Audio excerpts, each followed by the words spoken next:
মোক দুই এজনে সুধি আছে অসম পুলিচৰ ৰিটেন কেতিয়া হ'ব। মই ভাবোঁ যে ফেব্ৰুৱাৰী মাহ নহ'লে মাৰ্চৰ প্ৰথম ভাগতেই আমি অসম পুলিচৰ কনিষ্টবলসকলৰ পৰীক্ষাৰ ৰিটেন টেষ্টৰ কাম আমি সমাপন কৰিম। আজি বহু সময় আপোনালোকৰ পৰা নলওঁ। গণতন্ত্ৰ দিৱস অহাকালি। প্ৰতি বছৰে ভাৰতৰ ৰাইজে গণতন্ত্ৰ দিৱস উলহ মালহেৰে পালন কৰে।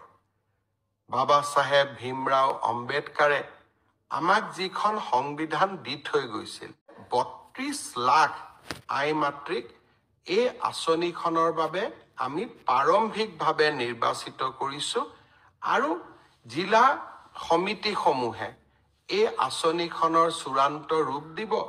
কম বেছি পৰিমাণে মই আশা কৰোঁ যে প্ৰায় ২৮ৰ পৰা ২৯ লাখ মাতৃক আমি এই আঁচনিখনৰ সুবিধা দিব পাৰিম। মোক দুই এজনে সুধি আছে অসম পুলিচৰ ৰিটেন কেতিয়া হ'ব।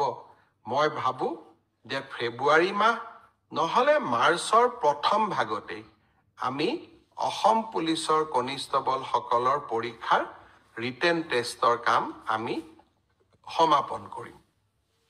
আজি বহু সময় আপোনালোকৰ পৰা নলওঁ।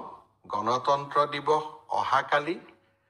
প্ৰতি বছৰে ভাৰতৰ ৰাইজে গণতন্ত্ৰ দিৱস উলহ মালহেৰে পালন কৰে।